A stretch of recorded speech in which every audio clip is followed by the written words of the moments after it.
Hey guys, Brian delivers you the goods here, returning to you tonight for this next album review for Mushroomhead called The Devil that I got a chance to listen to for their, I presume, sixth studio album or something like that. I'm not 100% sure, but I'm going to discuss what I listened to for Mushroomhead's ninth studio album. Let me refrain from what I said earlier. And let you know my thoughts on Mushroomhead called The Devil, this 13-track record, which is an hour long. So let's dive into this album review. Now it starts with Eye to Eye. Sorry about my heavy breathing. Still dealing with some breathing issues.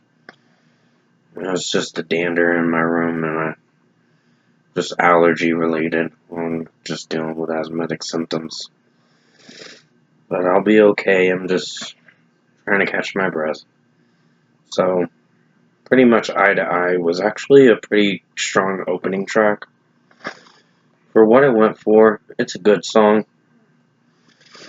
Not one of my personal favorites, but it's good in its own way.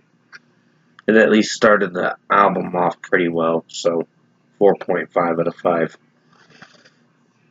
Fall in Line actually was kind of mid. I didn't hate this song, but I think it was kind of meh. The screaming vocals from the actual guy that's singing was hit or miss. I am so sorry about my heavy breathing. Just trying to catch my breath a little bit. But it's just allergy related symptoms, so you understand where I'm coming from. Hopefully it's gonna be a little bit difficult for me to talk a little fast, because just trying to make sure I don't overexert myself with that. But still, Fall in Line, the vocals from the girl that was singing in it, she was fine, but I don't know, this track was kind of mid, so 3 out of 5. Probably the weakest track on the record. One of the weakest tracks. It's not the worst, at least. Emptiness was actually pretty strong of a track. I'd give it a 4.5 out of 5. At least the vocals from the lead singer sound pretty strong. And there are times where it does alright and pretty strong in its own way, so it has its hits and miss moments, this one, but it's still a hit. So 4.5 out of 5. We Don't Care is a good song in its own way. I think it's good for what it goes for, so I'd give it a 4.5 out of 5. And I think vocally from the lead singer, it's pretty strong, but it does have its cringe moments through this track. Next, we get UIOP, A Final Reprieve. Decent track. I'm not sure if I really care for this one that much, but I think it's decent for what it goes for.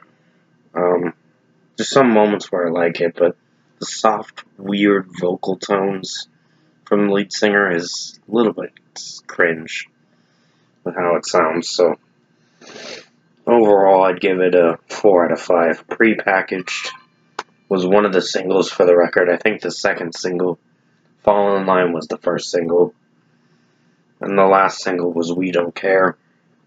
But Prepackaged actually was a solid track. I do like the vocals from it, and the heavy drum work and guitar work was pretty strong for what it goes for. So I'd give this a 4.5 out of 5. Decomposition is a decent track for what it goes for. And I'm so sorry about my breathing issues through this video. Probably going to be doing it the rest of the way, so hopefully you can bear with me with this review. Decomposition is decent. But it's not at all something I'm crazy about. But it's fine for what it goes for. At least it's not the worst track. But the lead singer's vocals have its moments where it's good or bad, but overall, the track's execution was the main thing I was concerned about. but it performed decently, so 4 out of 5. Grand Gesture, very weird song. I think it's mediocre at best. Not one of the worst, but not one of the best. But it's mediocre at its finest, so 3.75 out of 5. Hallucination.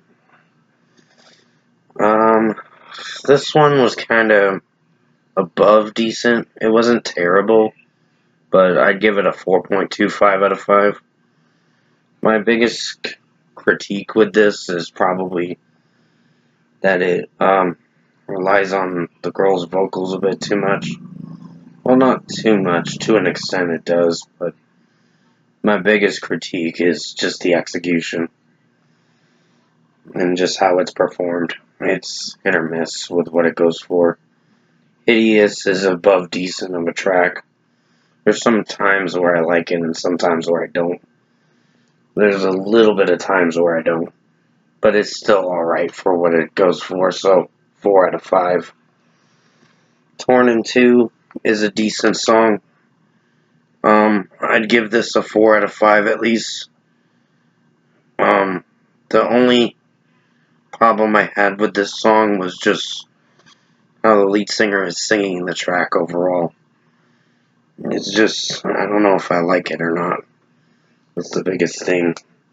It could be good, it could grow on me, but I don't know. Well, I shouldn't say it could be good because I've already heard this song. So I'm contradicting myself there. So, pretty much 4 out of 5. Shame in a Basket was a long track. It was like almost 8.5 minutes. It wasn't terrible, but it was average at best.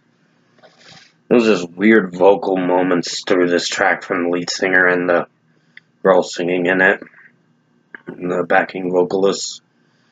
I don't know if I liked it that much, but I think it was fine for what it overall goes for. So, 3.5 out of 5.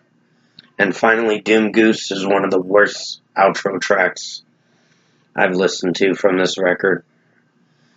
Not anything great, not anything special, but at least it's not one of the worst, but it's still bad with how it overall sounds. It's a weird melody, weird circus tune that I can't really get on board with. So 2.75 out of 5.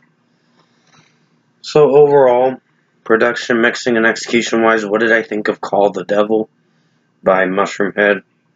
It's meh. It's not a great record, but it's not a bad record. It's better than the last one, A Wonderful Life, because A Wonderful Life was not good at all.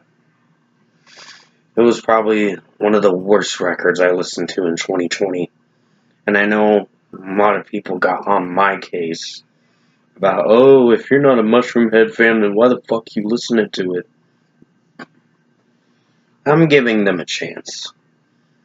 I'm giving them the opportunity and a chance for me to see if their music kicks in with me. Like, if I feel that I grow attached to it or it grows on me or whatever. But overall, and sorry about my heavy breathing, just still some issues with my allergies and some mucus related stuff. But overall, this album overall is just meh. With what I listened to for the 13 songs, I gotta say it's a little better than A Wonderful Life, but it's not anything that I'm gonna be coming back to as the year goes on. As the remainder of the year goes on, technically, because there's only 4 more months left of 2024.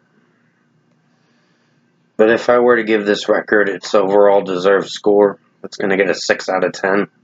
It's a little better, but it's meh. It's better than A Wonderful Life. It's a big step up from their last record, but it's not a great record in any way. I don't really find Mushroomhead to be that entertaining, in my opinion. They're trying, but They're trying to pull a Slipknot in its own way, but it's just the tracks are not coming off great. They're a little weird of a band. Not to say it in a bad way, it's just too weird, for sure.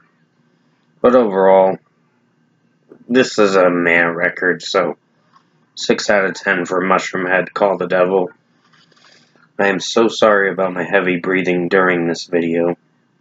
I was trying to make sure that I'd be okay talking in this video. I was kinda okay, but not really. Just gotta get a breathing treatment in a second. So, with that being said, I will be returning to you for more album reviews in due time. But for now, I'm gonna cut it off here by saying thank you so much for watching Mushroomhead Call the Devil album review. You guys have a good night. I'll see you in my next review.